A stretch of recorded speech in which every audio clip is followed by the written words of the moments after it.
Hey guys, how are you doing today? So we are back again for another rapid review, another book that I read in the month of July. And I read this book in 2 days, and the book happens to be Midnight at the Bright Ideas Bookstore by Matthew J. Sullivan. This was my book club book of the month. I run a book club every month.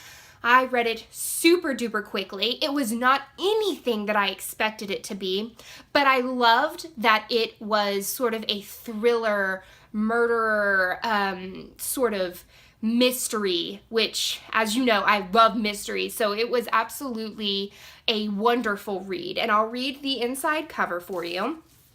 It says, Linda Smith lives her life hiding in plain sight. A clerk at the Bright Ideas Bookstore, she keeps a meticulously crafted existence among her beloved books, eccentric colleagues, and the book frogs. The lost and lonely regulars who spend every day marauding the store's overwhelmed shelves. But when Joey Molina, a young, beguiling book frog, kills himself in the bookstore's upper room, Lydia's life becomes unglued. Always Joey's favorite bookseller, Lydia is bequeathed his meager worldly possessions, trinkets and books, the detritus of a lonely, uncared-for man. When Lydia flips through his books, she finds them defaced in ways both disturbing and inexplicable. They seem to contain a hidden message. What did Joey know, and what does it have to do with Lydia? As Lydia untangles the mystery of Joey's suicide, she unearths a long-buried memory from her own violent childhood. Details from that one bloody night begin to circle back. Her distant father returns to the fold, along with an obsessive local cop and the Hammerman, a murderer who came into Lydia's life long ago. And she soon discovers never completely left.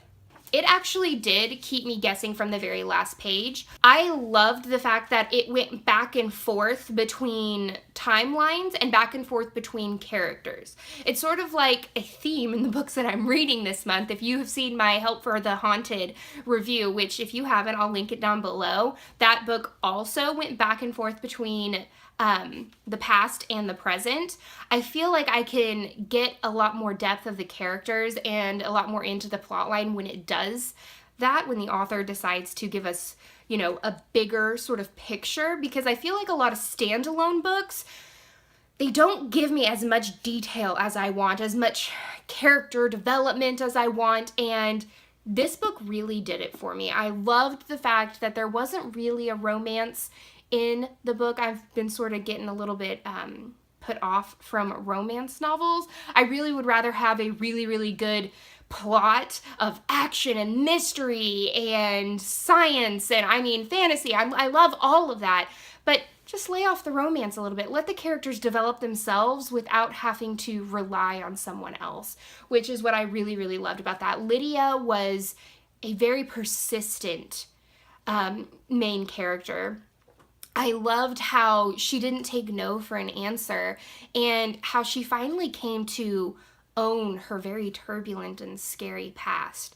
After one of the scenes in this book, I actually had a nightmare, which doesn't happen very often, and that just showed me how much this book affected me and how much I actually appreciated and really loved this book.